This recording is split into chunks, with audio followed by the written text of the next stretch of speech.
Tom, very good to see you. We are myth busting today, the four biggest financial myths and the truth behind them. You know, I always come to you for the truth. So, some of the most common beliefs about money, retirement, and investing are myths, and believing in them can really hurt your financial future. So, here are the top four. Number one, the market always goes up. How do you help clients stay realistic about market cycles while staying invested for the long run? Well, I think first thing we need to do is manage expectations for people. And the last 6 months or so has really shown a lot of people that markets don't always go up. We've seen a lot of up, we've seen a lot of down. And so managing that expectation, understanding that our first priority is trying to protect people on the downside so that when the markets go down, you're certainly not going down at the same volume or at the same velocity. And then when you are going up, you're going up without having to make up as much from that downside. So managing expectations, understanding that we're not trying to make 20 and 30% in the market for someone, but we're also trying to protect people from that 20 and 30% downside. So when you can do that and you can protect on the downside, get people a fair rate of return that's going to outpace inflation, that is in sync with what their goals and objectives are. Again, one of the most important things, goals and objectives. When those are aligned and in sync, then I think people are happy. All right, myth number two, the 4% rule for retirement withdrawals. Is that rule still reliable? Is there one number that is? Well, I don't think there's one single number for everybody. That would be a little bit too general.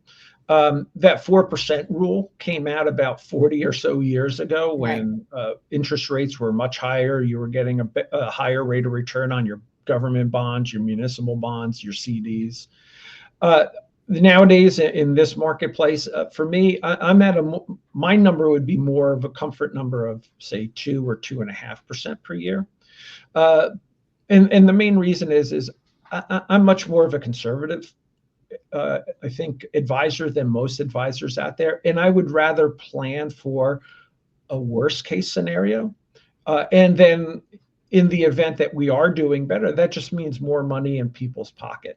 So for me, again, my comfort level is 2 and 2.5%. But again, like we just mentioned, it's all about goals and objectives and what other people or what the clients are more comfortable with. Right.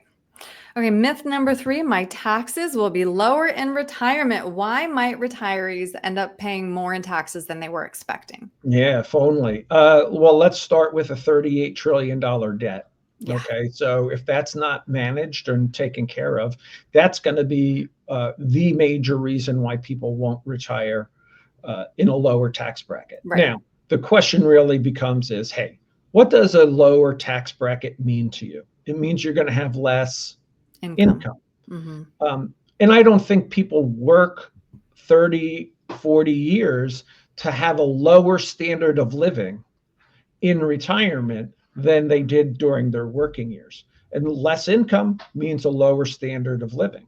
That's just a fact, right? So there's the math component of our federal debt. If that's not taken care of, tax rates are going to be higher. It's just a mathematical formula.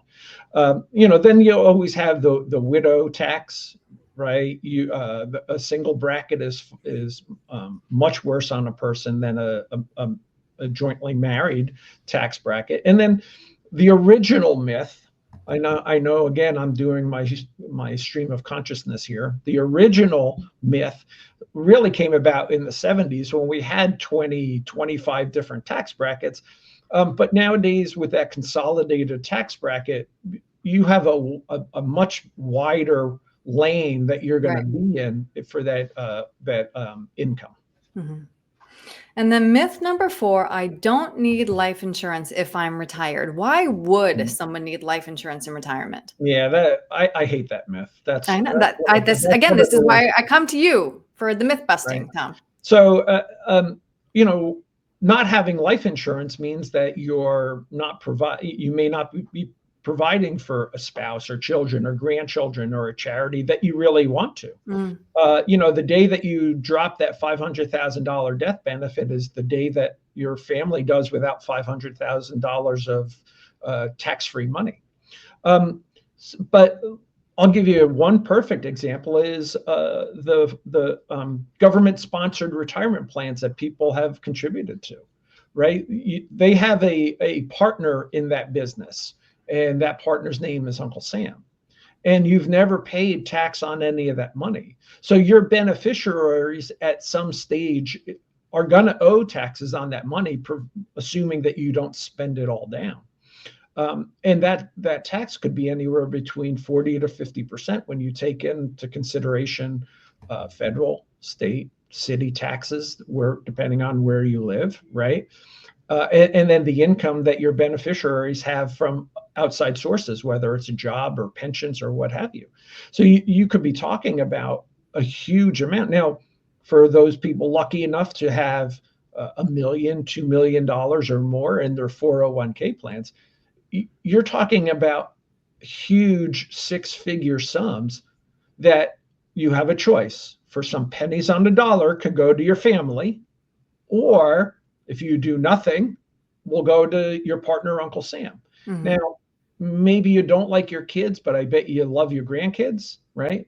But I also think that you believe that your children, your grandchildren, your charity could probably spend those dollars better and more efficiently than Uncle Sam could. So right. There's one perfect example why people really should think about something like that. And again, my stream of consciousness, right? Long-term care.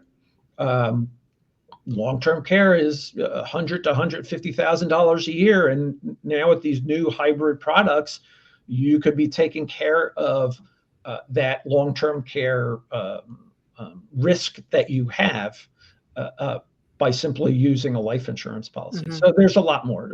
Tax-free income in retirement. It's either your Roth IRA or your cash value life insurance. So there's 3 good reasons why. All right. Well, again, come to you for the straight dope. There it is. I think, Tom, as we get the chance to talk this through, a lot of people will recognize that they may have been relying on some of these myths as facts. So if they would like to come to you to make sure that they have a financial plan that accounts for the real reality of retirement, what's the best way to reach you? Let's start with the phone number, 973-394-0623. Always a great way to reach us. Then through email, tjoconnell@internationalfinancial.com, and be happy to answer people's questions, happy to help them out, help them, again, set expectations and really help them with their financial legacy, keeping more money in the family. Very important. Tom, thank you for your time today. Thanks, Erin. Great to see you.